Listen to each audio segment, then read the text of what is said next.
Radio Ronda 5,000 watts nagsimbiya sa ikatulong andana sa UFCO Lim Building, Borromeo Street, Dakbayan sa Surigao. RPN Radio Philippines Network DXKS 1080 ang inyong Radio Ronda.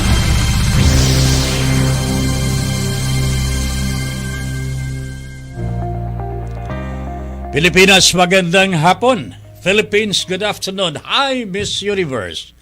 Magandang hapon po. Ben Paypon po, inviting you na to join us dito po sa ating Pulsong Pinoy sa Radyo Pilipino. Saan man panig ng mundo, kabahagi mong Radyo Pilipino. Today is April 28 na ho. Just 2 days before the final days of April. At ang kasunod nito ay May 1st. And if you count up till May 9, 11 days to go. Pero ang totoo niyan 10 araw na lamang sapagkat yung isang araw bago on the day of the election itself ala na hong kampanyahan. Kanya 10 araw na lamang po ang natitira. Mamaya meron tayong inihanda na mensahe sa ating mga kababayan tungkol dito. But first, unang-una po sa lahat, pag-uusapan din po natin ang tungkol sa COVID. Sapagkat meron daw pong natagpuan na sub-variant ng Omicron dyan sa Baguio City.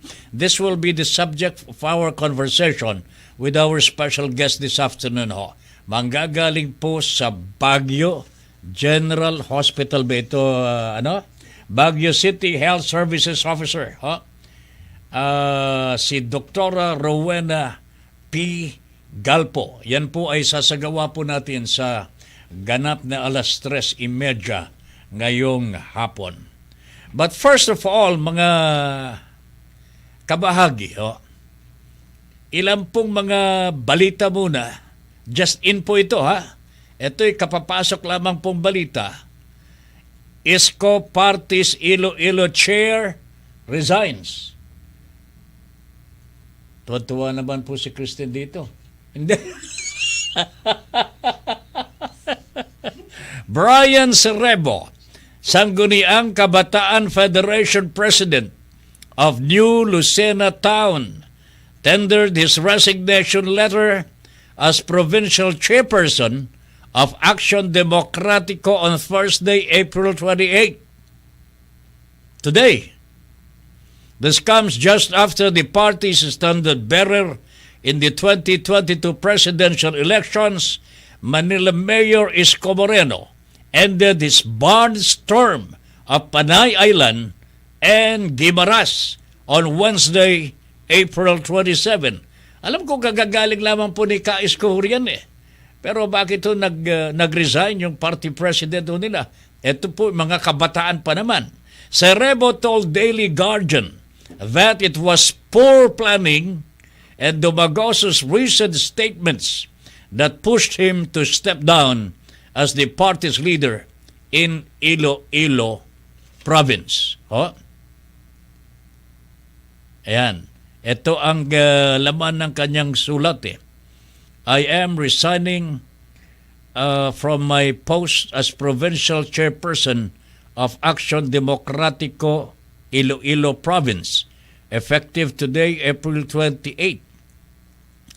This will give way for Action Democratico leadership to appoint a replacement that can better serve the party.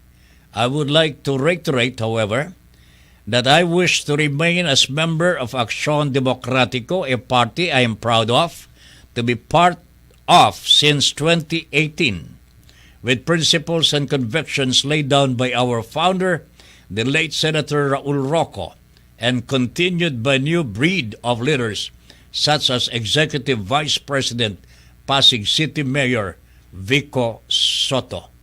Signed, Brian Eric T. Serebo. Addressed to Mr. Ernesto M. Ramel Jr., Chairman, Action Democratico. Wow, my goodness. All right? Ngayon po mga kabayan, bago nating basahin po yung nangyari po sa Baguio City, I would like to read to you what I've prepared this morning. Okay? Time flies so fast, we are very close to the finish line. Unnoticed po.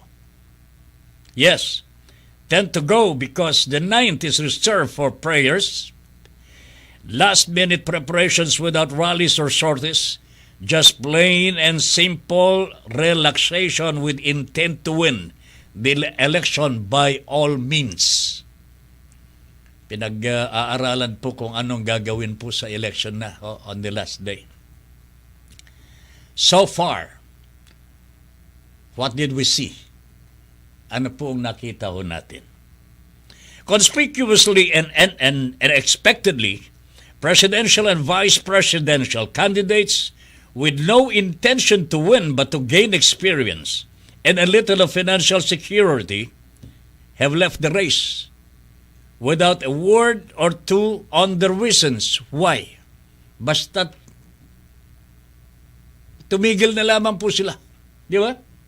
Napapansin po ninyo, tumigil na lamang po yung nasa ibaba. They just faded away. Only Calyode de Guzman, Manny Pacquiao, Ping Lacson, and Yorme Caisco Moreno, the so-called opposition candidates who refuse to unite, remain in the race, but they too are weakening, also for one reason or the other.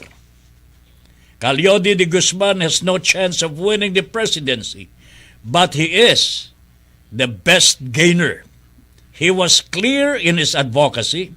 He articulated his platform, reached his target voters, and the workforce as a leader that can lead his flock from here on. Sa mga manggagawa, congratulations po.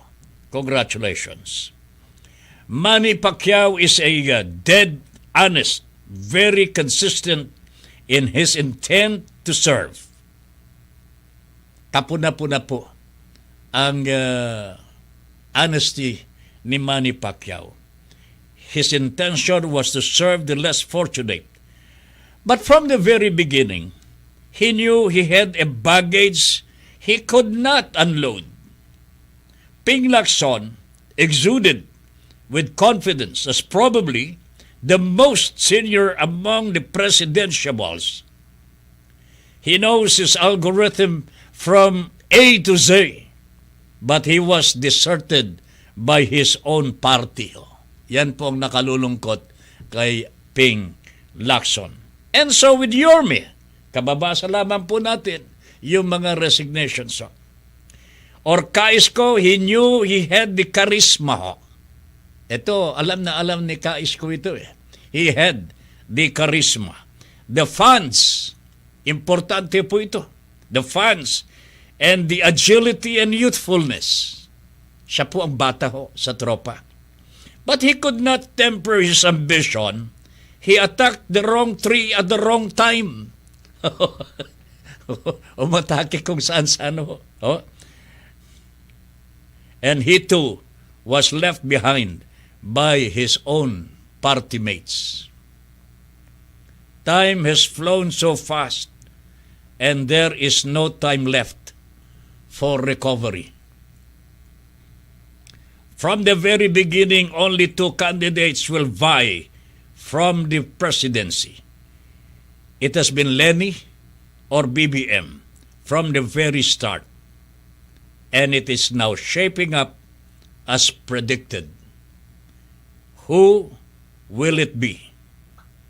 Dali lang ho at hanapin lamang po natin yung part 2. Ayan. Who will it be? This election 2022 has developed into a fight between two factions. On one hand, the politicians versus the people. The politicians have thrown their full support to BBM, while the people have consolidated their power, solidified the value of volunteerism with Leni Robredo to claim the presidency. Politicians see this fight as a continuation of their political dynasties, vested interests, and power. The people see this as a struggle, as the moment for their survival, a fight against evil in the government, a fight between the good and the bad. This fight has been reduced between what is right for the people and what politicians want for themselves again and again. Like it or not, nagpasya na ang taong bayan. Leni Robredo will be the next president of the Philippines, the people say. Dahil siya ang choice ng taong bayan. Yan po ang ginawa po natin kanina po, and that comes from my heart, that comes from my personal thinking. Naisip ko lamang po na ibahagi po sa inyo ang nararamdaman po ng aking kaisipan at damdamin. Magbabalik po ang meron tayong report mo nang tatanggapin bago tayo magpaalala. Meron tayong report from DWBV, Baler, Aurora. Baranggayanihan, caravan towards national recovery isinagawa sa Aurora. Hatid ang iba't ibang serbisyo ng PNP at Philippine Army. Report mula sa ating kasamang si Melanie Hugo. Melanie, magandang hapon. Ibahagi mo.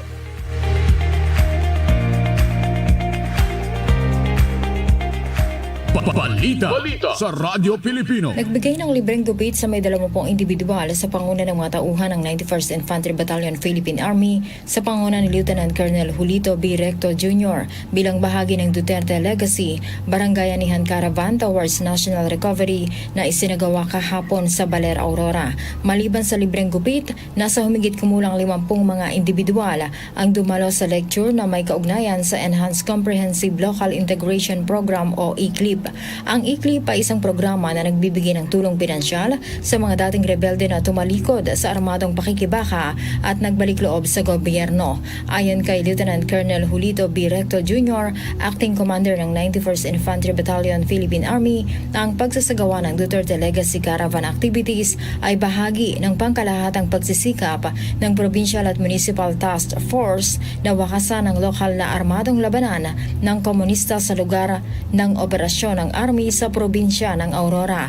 Dagdag pa dito, nakatuon ang Philippine Army sa pagbibigay ng information dissemination sa publiko tungkol sa mga nagawa at pagsisikap ng administrasyon na nagbigay ng tunay na pagbabago sa buhay ng mga Pilipino.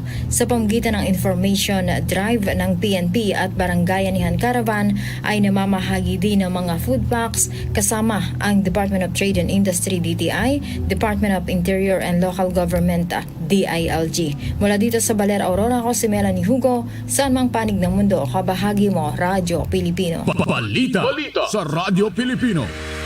Maraming salamat, Melanie Hugo ng DWBV ng Baler, Aurora. Magandang hapon po sa lahat ng mga taga-Aurora. Magbabalik po ang Pulsong Pinoy pagkatapos po ng ilang mga paalala.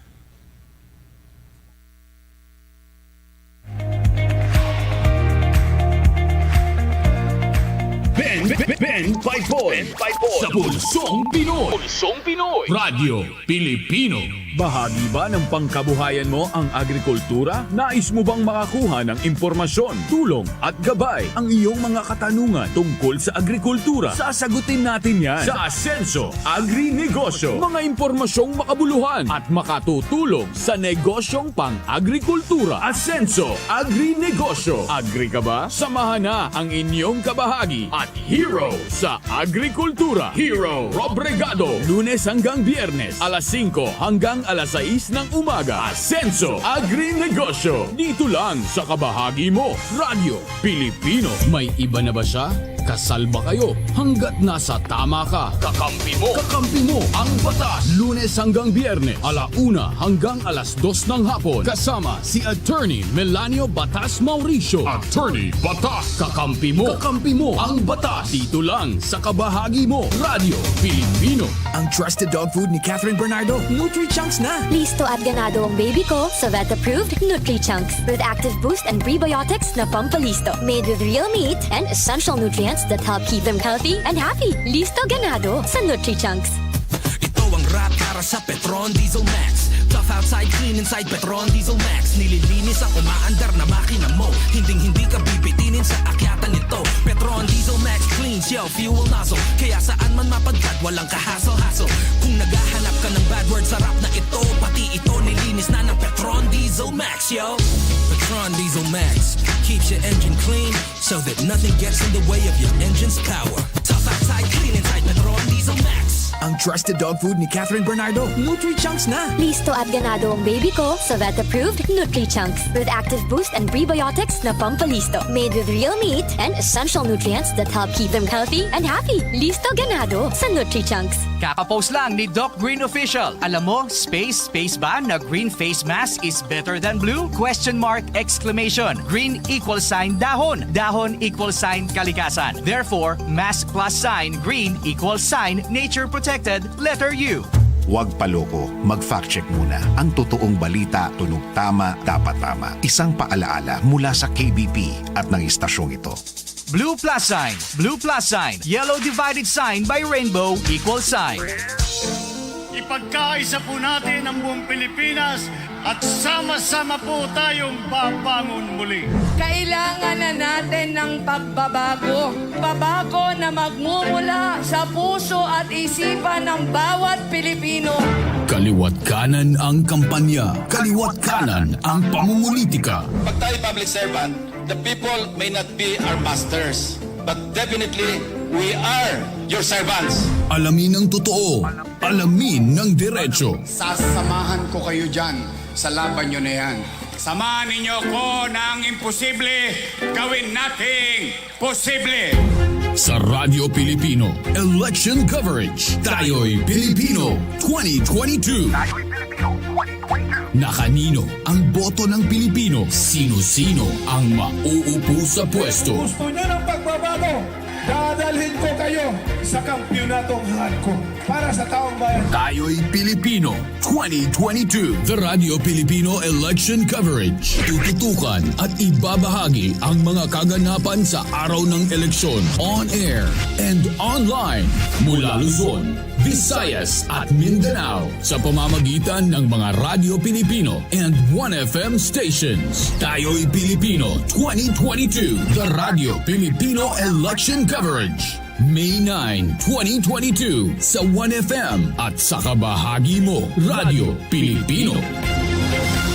Sa bawat hagupit na dala ng kalikasan, matinding pinsala ang hatid sa mga bayan at sa mga tinamaan, tanging pag-asa ang kanilang pinanghahawakan. Kaya ipamalas natin ang tunay na diwa ng bayanihan. Let us help as one. Ibahagi ang pakikipagtulungan sa mga sinalanta ng Bagyong Odette. Tulong ka Pinoy. Tulong ka Pinoy. A project of Asenso Kapinoy Foundation Incorporated in cooperation with Radio Pilipino and 1FM. Ang anumang donasyon ng bawat isa sa atin ay napakalaking regalo na para sa ating mga Kapinoy na naging biktima ng Bagyong Odette. Amin po itong ipadadala sa mga typhoon-ravaged areas. Kaya sa mga nais tumulong, maaari po kayong magdeposito sa Asenso Kapinoy Foundation UCPB account number 2010-30038-685 o pwede nyo ring dalhin sa aming himpilan. Tulong ka Pinoy. Tulong ka Pinoy. For Typhoon Odette. Tulong tayo ka Pinoy upang ibangon ang pag-asa ng ating mga kababayan. Para sa karagdagang impormasyon, bisitahin ang Radio Pilipino o 1FM Facebook page. Nagbabalik si Ben Paypon sa Pulsong Pinoy. Alright, balik tayo mga kabahagi sa ating Pulsong Pinoy. Dito po sa Radyo Pilipino, special greetings to a listener. Oh, parang naiiba naman ito. Taga-Naga ho. Oh. Hindi po galing sa Mindanao ito ha. Galing po sa Naga, Camarines Sur ha. Magandang hapon po sa ating kasamang si Princess at mga prinsesa po dyan sa Naga City. Princess Bernal. No? Mukhang kamag-anak ito ni Chris Bernal. Good afternoon, Chris, at to your family. Magandang hapon po sa inyong lahat. Alright, mga kabahagi, meron pa tayong isang report na pararaanin ho. COMELEC Surigao del Norte nagsagawa ng Covenant Meeting kasama ang 901st Brigade ng Philippine Army. Pakinggan po natin ang detalye ng report na yan mula sa DXSP Surigao, mula kay Jade Ahero. Jade, magandang hapon, ibahagi mo.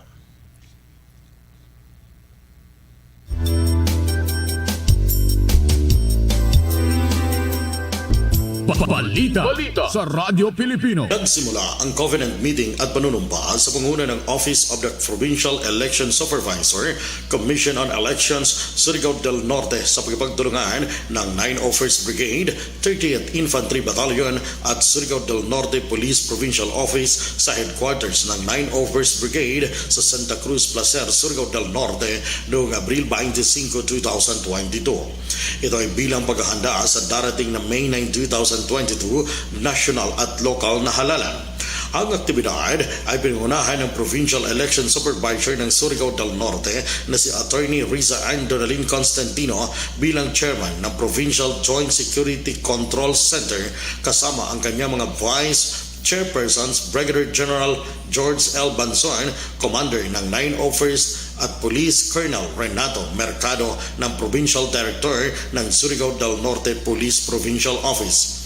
Ang Covenant Meeting at panunumpa ng integrity pledge sa lahat ng kandidato sa pagkaalkalde sa iba't ibang munisipalidad ng mainland ng Surigao del Norte na may pangunahing layunin na matiyak ang tapad, maayos, mapayapa at kapani-paniwalang halalan.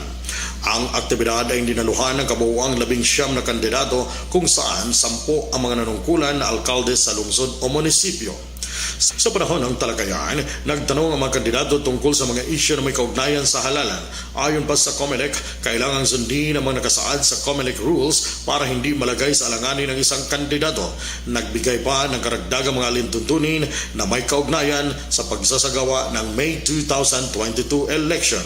Naging mensahe ni Brigadier General Banson sa mga kandidato na huwag sumugos sa mga kahilingan ng New People's Army or NPA tulad ng permit to campaign at permit to win o anumang suporta na may masamang layunin. Mula dito sa Surigao del Norte, Jade M. Ahero ng DXSP 1FM Surigao. Saan bang panig ng mundo? Kabahagi mo, Radyo Pilipino. Balita sa Radyo Pilipino.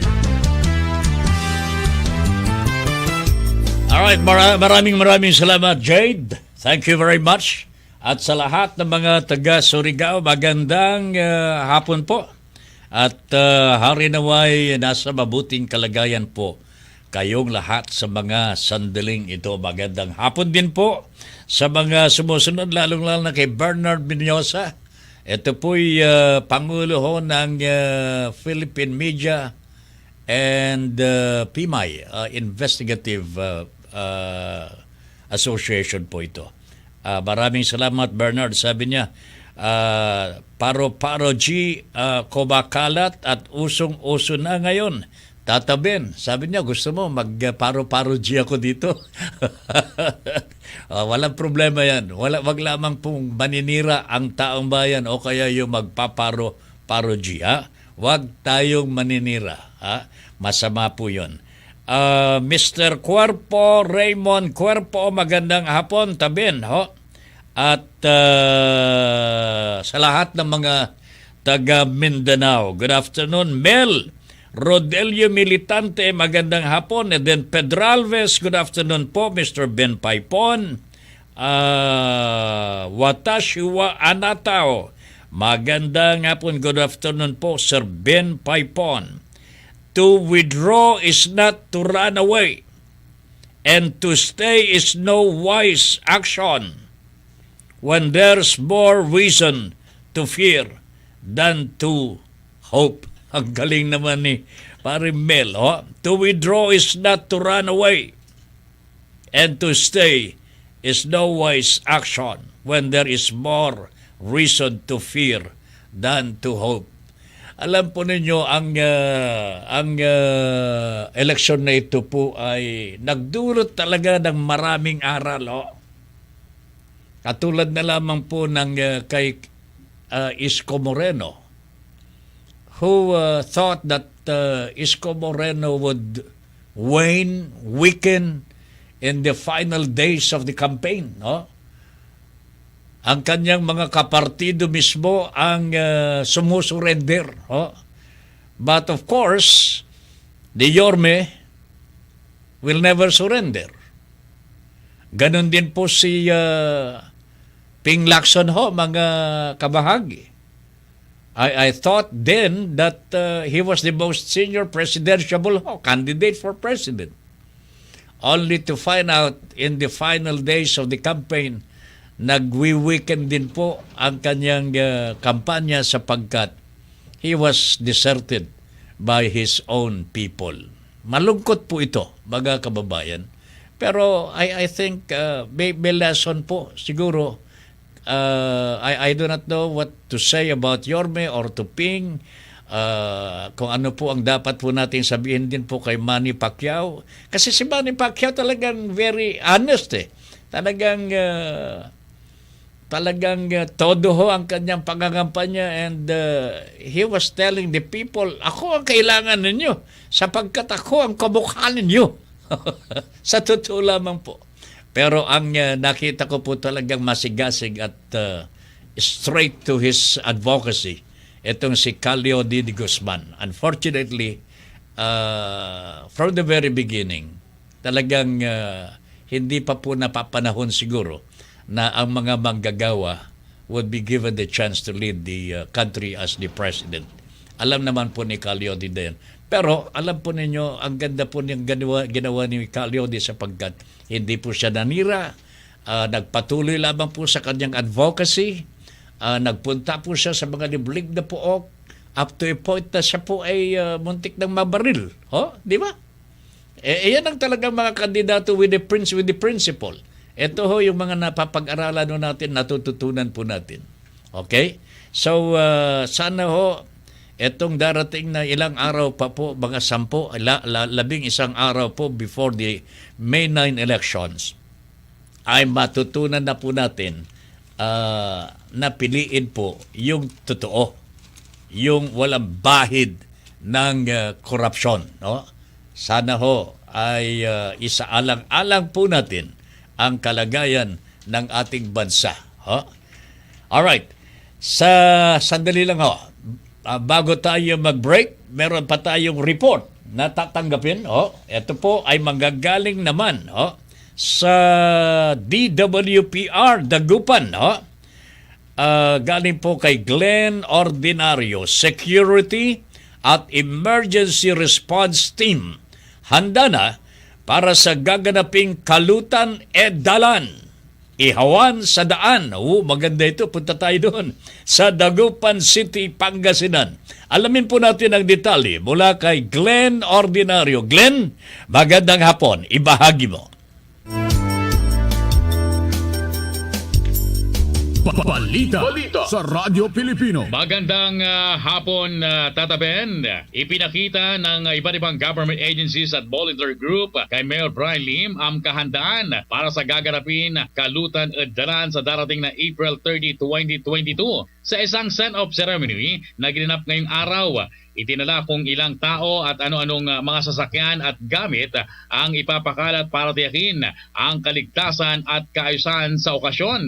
Pinaunahan ang inspection ni Dagupan City Police OIC Police Lieutenant Colonel Abu Bakar Mangilin Jr. habang binasbasa naman ni Reverend Father Mardon Alam ang mga sasakyan at kagamitan. Nagpasalamat si Mayor Lim sa lahat ng kaakibat ng Dagupan City Government para sa ligtas na pagdaraos ng kalutan at dalan. Ang pwersa ng Philippine National Police, PNP at ay binubuo ng Dagupan City Police Station Exclusive Ordinance at Disposal K9 Group, Maritime at dagdag na pulis mula sa Pangasinan Police Provincial Office. Kasama rin sa magbabantay ang City Health Office, Philippine Coast Guard, Bureau of Fire Protection, City Disaster Risk Reduction and Management Office, Panda Volunteer, Fire Brigade, DFCCA Public Order and Safety Office at Force Multipliers mula sa mga volunteers group. Mula dito sa DWPR Radyo Pilipino Dagupan City, Pangasinan, para sa programang Pulsong Pinoy, ako si Glenn Ordinario sa Mampanig ng Mundo, kabahagi mo, Radyo Pilipino. Balita sa Radyo Pilipino. Maraming salamat, Glenn Ordinario mula sa DWPR Dagupan. Magandang hapon sa lahat mga taga-Dagupan at yung mga kakain sa kalutan at dalan. Ito'y ihawan sa daan. Bakit hindi tayo, Hindi tayo imbitado dito, Glenn? Bakit hindi kami imbitado dito, ha? Bago tayo dumako po sa ating special guest for this afternoon, paraanin muna natin ito mga paalaala mula sa ating himpilan. Sandali lamang po.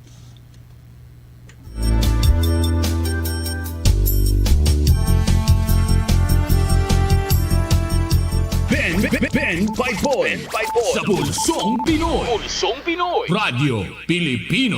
Alamin ang mga importanteng kaganapan sa iba't ibang panig ng mundo. Mga balitang mahalaga, mga balitang may kabuluhan. Sa Balitang Pandaigdigan. World News. Mga pangyayaring may pakialam ang bawat Pilipino. Ibabahagi ni Buddy Bernardino. Live from Radyo Pilipino UK. Tuwing Lunes, Miyerkules at Biyernes, alas 4 hanggang alas 4:30 ng hapon. Balitang Pandaigdigan. World News. Dahil saan mang panig ng mundo, kabahagi mo ang Radyo Pilipino. Papalapit na ang eleksyon at sasalalay sa atin ang desisyon. Tayo ba ay maiisahan o tayo ba ay magkakaisa sa pagpili para sa bayan? Isahan! Sino ang makakaisa? Sino ang makikiisa? Isahan! Alamin ang mga sagot nila. Alamin ang mga plataforma upang mamulat ang sambayanan sa nalalapit na halalan. Isahan! Eleksyon Talakayan. One-on-one interviews with electoral candidates. Isahan! Lunes hanggang Sabado, alas 11 hanggang alas 12 ng tanghali. Isahan! Kasama ang batikang mamamahayag at kolumnista sa radyo, telebisyon at dyaryo. Jay Maderazo. Dito lang sa kabahagi mo, Radyo Pilipino. Ang trusted dog food ni Catherine Bernardo, Nutri-Chunks na. Listo at ganado ang baby ko sa vet-approved Nutri-Chunks with active boost and prebiotics na pampalisto. Made with real meat and essential nutrients that help keep them healthy and happy. Listo ganado sa Nutri-Chunks.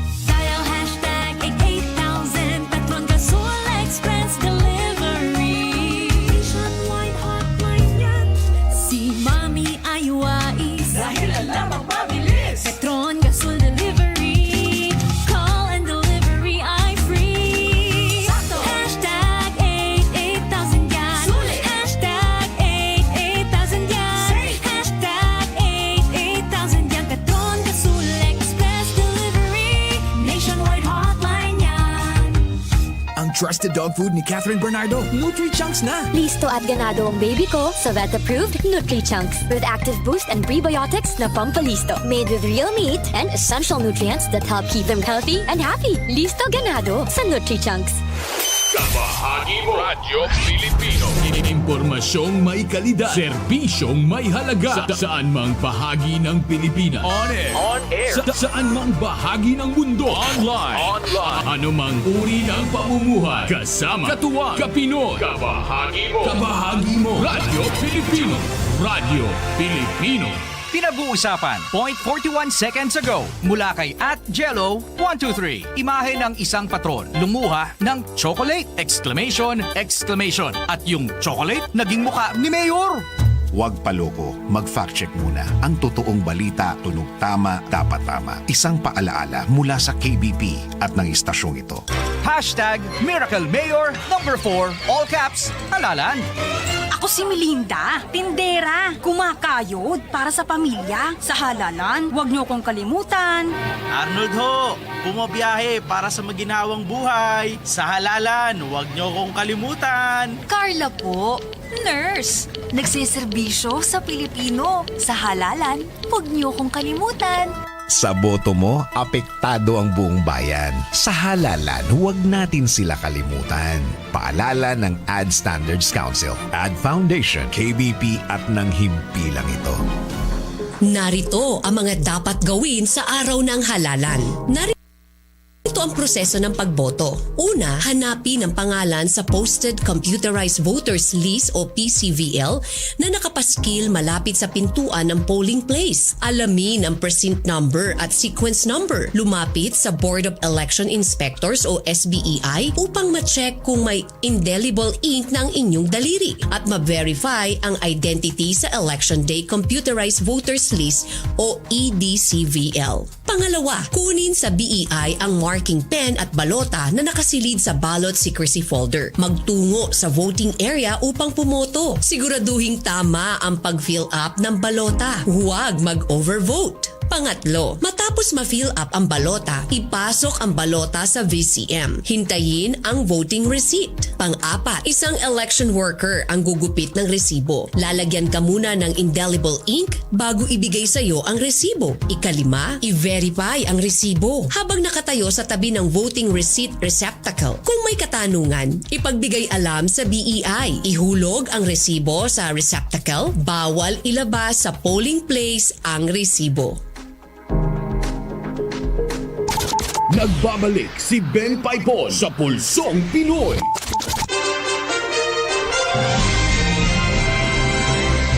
Thank you very much. Balik tayo mga kabahagi sa ating Pulsong Pinoy. Dito po sa Radyo Pilipino, nasa linya na po natin ang ating special guest, live and direct from Baguio City Health Services. Siya po ang officer in charge dito po sa Baguio City Health Services, Dr. Rowena P. Galpo. At makakausap po natin siya tungkol dito sa sub-variant po ng Omicron na nakita daw po sa Baguio City from a person galing po sa Finland. Alamin po natin mula sa ating guest for this afternoon, Dr. Rowena P. Galpo. Doktora, magandang hapon po.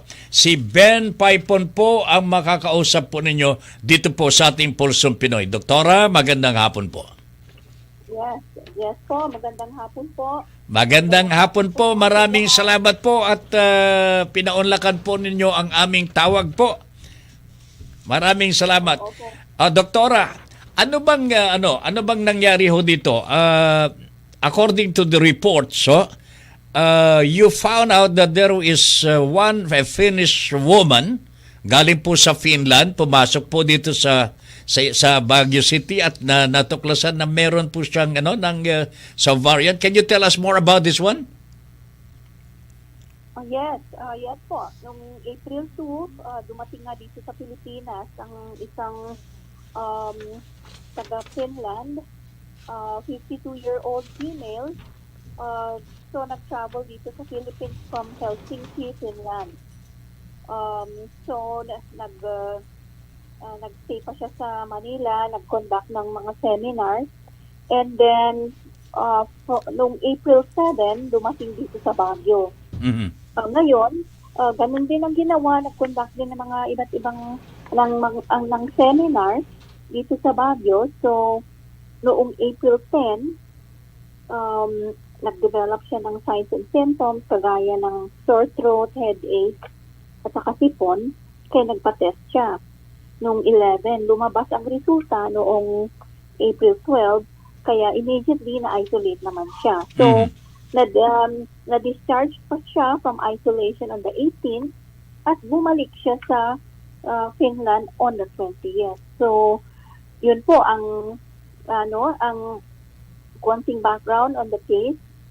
Noong April 23, napadala po kasi noon yung kanyang specimen na lumabas lang po noong April 23 galing sa Philippine Genome Center na nagsasabi nga na Omicron with the sub-variant of BA2.12. So yun po ang kwento po. Apo. So it was found out that the patient had this Omicron subvariant B2.12. Nakita po sa kanya? Yes, BA2.12. .12, ho? Pero yung mga nakasalamuha po niya, ho? Nung kasalukuyan nandito pa sa Pilipinas, nagmula po sa Metro Manila papuntang Baguio City, were you able to trace yung mga dinaanan po ng pasyente? Did you ever find out any one of them or kung meron pong naapektuhan po sa kanya? Yes, opo, nagsagawa po tayo ng contact tracing sa mga contacts niya, lalo na yung mga kasama niya, close contacts na tinatawag natin. So, nagsagawa rin po tayo ng test at negative po naman. Negative po naman lahat ng test nila. Yes. Alright. So, sa ngayon po, Doktora, dyan po sa Baguio City, after the Finnish woman left Baguio City, did you ever notice anything na pagtaas o kaya pagkakaroon po ng other patients who may have this Omicron subvariant? Wala po tayo napapansin na unusual na pagtaas ng mga kaso dito sa Baguio. Actually, mula noong March, ay ang nai-report na lang natin na kaso ay mga 2 to 3 per week. Mm-hmm. So, parang 0, 1, ganun po ang rini-report natin per day. Okay. So, since the time na nag-develop siya ng symptoms, that's April 10, so pagbilangin po natin ang 14 days in April 24, wala po tayong napansin na unusual na pagtaas. Nakaalis na siya nung 20, nag-isolate po naman siya, so 28 na po ngayon, 18 days na po ang nakaraan mula noong onset of signs and symptoms po niya. At least ligtas na ho tayo, Doktora. Sana nga po. Pero, Doc, can you tell us ano ba itong sub-variant na 2.12? Ano po ba ang effect nito kung tumama po sa tao? Malala po ba ito? Transmissible po ba ito? Yung po bang nakakahawa po ba ng malakas? Ano po ba ang mga nito? According to experts po, hindi pa ho na-establish ang kanyang characteristics, kagaya ng characteristics ng mabilis ba talaga ito na nakakahawa? Ito ba ay mas malala ang signs and symptoms o severe? Hindi pa po na-establish yan. Pero ito po ay may kinalaman din sa Omicron na variant natin kasi sub-variant po ito. Parang anak-anak na lang po ito ng Omicron. So, sub-variant. So, may similarity dito sa Omicron. Although yun na nga po, gusto natin malaman pa, pinag-aaralan po ng mga eksperto pa kung ano talaga po establish po natin. We still have to establish the characteristics po itong Omicron subvariant BA2 sub-12. Doc, so there is no need to be alarmed with the existence. Definitely po. No need to be alarmed. No need to be alarmed. No po. Basta po, ito pang inaano natin, let us not be complacent. kailangan ipatupad pa rin po natin yung public health protocols natin, kagaya ng paggamit ng mask kasama. Yun po, yung aware po tayo sa kung pwedeng iwasan po yung mga crowded areas, iwasan po natin yung poor ang ventilation. Yun po, yung dati nating sinasabi, yung paghugas ng kamay. At saka magpabakuna dahil ito po ang meron na po na tayo na proven na nakakaprotekta po sa atin. Alright. Yung mga lalong-lalo na yung mga senior citizens so natin, doktora, ayaw po magpabakuna. Yes, opo. Tawagan po ninyo ng pansin, Tawagan ninyo yung mga lolo natin. Sige po, sa lahat po ng mga senior citizens natin, at saka yung mga patients na medyo mabababa ang immunity nila, yung mga immunocompromised, sana po pumunta kayo sa mga vaccination sites, malapit na vaccination sites ninyo para magpa-booster, o kaya kung hindi pa ninyo, wala pa kayong ni isang bakuna, siguro it's about time po na magpabakuna na po tayo. Alright. Doc, thank you very much for your time, ha. Maraming salamat. It's a welcome information. Yung sinabi na there is no need to be alarmed. Wala po tayong dapat ikabaala. But in the same manner, wag tayong magpapakampante, no? We have to follow yung strictly yung mga health protocols pa rin na pinairal noong pa man na nagkaroon po tayo ng pandemic. Okay? Doc, thank you very much. Maraming salamat po. Ayan si Dr. Rowena P. Galpo ng Baguio City Health Services. Siya po ang officer po dito, Baguio City Health Services. Dr. Rowena P. Galpo. Meron po kasing natagpuan, nakita ho dito sa Baguio City, na pasyente may daladalang Omicron subvariant B2.12 And nung suriin po, hanggang sa makaalis, hindi naman po nagkaroon ng malalang epekto sa mga kalusugan po natin. So, but of course, sabi nga po ni Dr. Rowena, huwag ko tayong pakampante but at the same time, let us not be afraid to work normally. Kailangan normal ang paggalaw natin. Kahit sinasabi po ng ating mga, there are some who are telling us na after the election daw po mga kabahagi, magsisurge muli ang virus dito sa atin. Ako mukhang hindi ako makakapaniwala masyado dyan. Bakit po kanyo?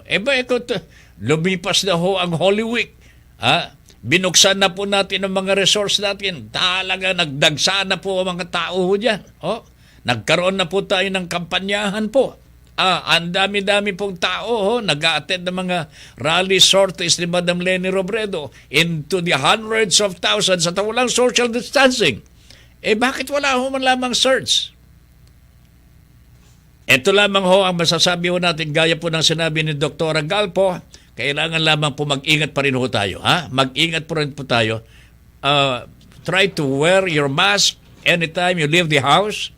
Maya't maya maghuhugas po tayo ng ating mga kamay ng alcohol o kaya tubig. Kung meron tubig, alcohol kung may alcohol. At the same time po ay basta't ma-practice natin itong mga health protocols na ito, hindi po tayo mapapariwara. Okay? Babalikan po natin ang ating Pulsong Pinoy. After some reminders, sandali lang.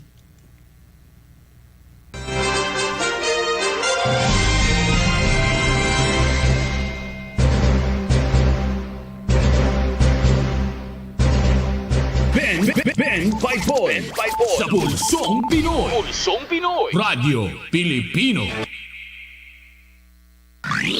Business Tips. Business Tips. Ang 4 na rason kung bakit ang isang nagnenegosyo ay kinakailangang magplano. Una, pinapakita ng isang plano ang kikitain ng iyong negosyo sa hinaharap. Pangalawa, pinapakita ng isang plano kung anong parte ng iyong negosyo ang pwedeng pagbutihin. Ikatlo, pinapakita ng isang plano sa mga pag-uutangan, bangko, NGOs, organisasyong pampinansyal at mga individual kung gaano kaganda ang kita ng isang negosyo sa hinaharap. At ika-4, pinapakita ng isang plano kung magkano ang kikitain at gagastusin ng iyong maliit na negosyo. Business Tips. Umiikot na COVID post from a student mula sa Universidad ng Kulam. Kampon lang ni Demonyo Emoji ang di naniniwala sa vid na to. Pansinin nyo yung lalaki, biglang nilapa katabi niya pagkaturok sa braso. Oh. Huwag paloko, mag-fact check muna. Ang totoong balita, tunog tama, dapat tama. Isang paalaala mula sa KBP at ng istasyong ito. Hashtag, one like, one prayer. Exclamation, share, number 2, all. Berto po, nagsasaka para mapakain ng pamilya. Sa halalan, huwag niyo kong kalimutan. Rina po, contractual worker sa fast food. Sa halalan, huwag niyo akong kalimutan. Ako si Nila, labandera, nagsisika para sa pag-aaral ng mga anak. Sa darating na halalan, huwag niyo akong kalimutan. Sa boto mo, apektado ang buong bayan. Sa halalan, huwag natin sila kalimutan. Paalala ng Ad Standards Council, Ad Foundation, KBP at ng himpilang ito.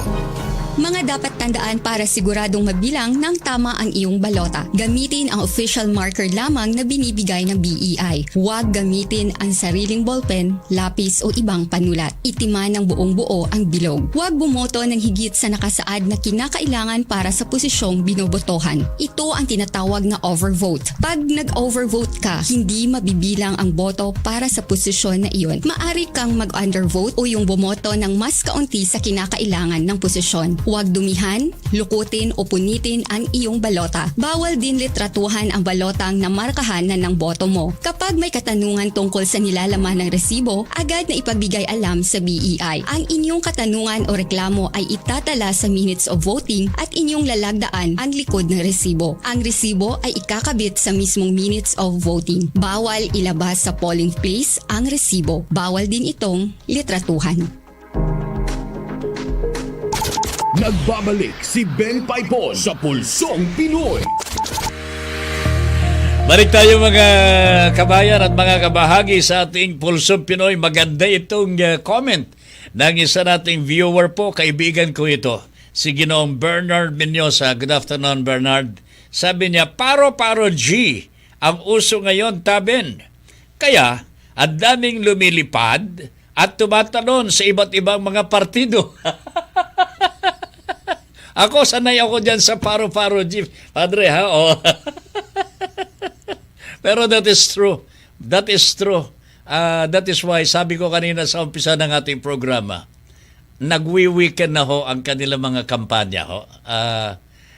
And siguro may ko-connect natin itong comment ni Mel Rodelio Militante sa pinag-uusapan po natin sapagkat sabi po ni Mel, my only message to those who withdraw is this: never stop just because you feel defeated.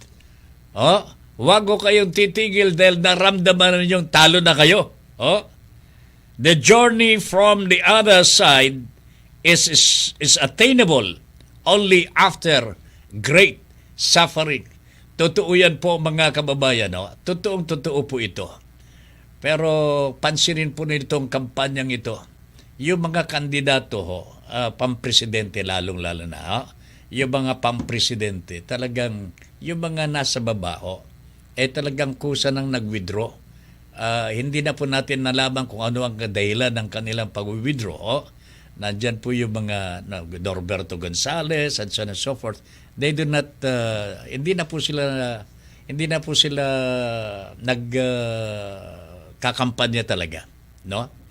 Ang masigasig na lamang po, nandyan po sila Ping Lacson, si Calyodi, si Manny Pacquiao, and si Yorme.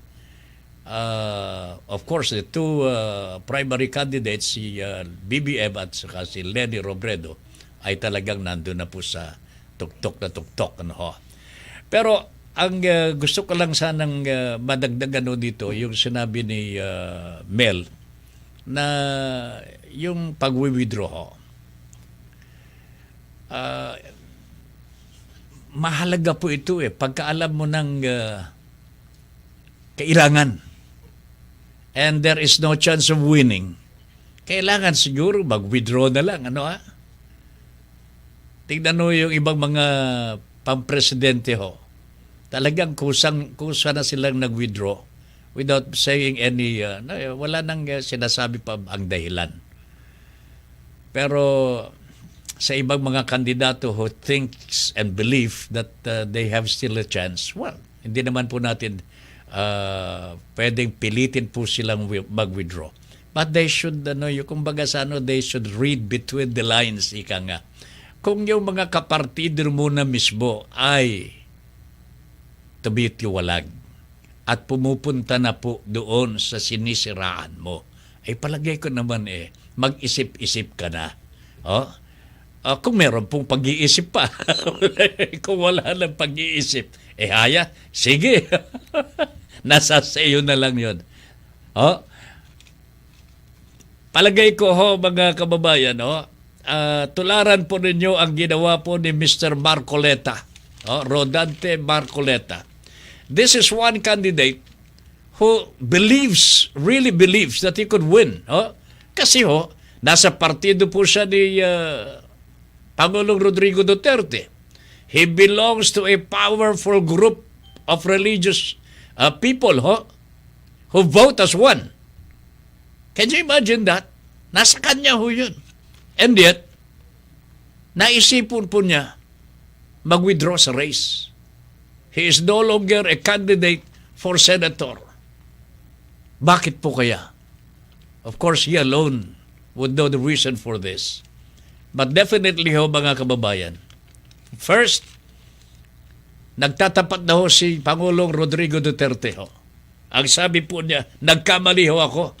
I was mayabang nung ako ay nangangampanya and it was not right.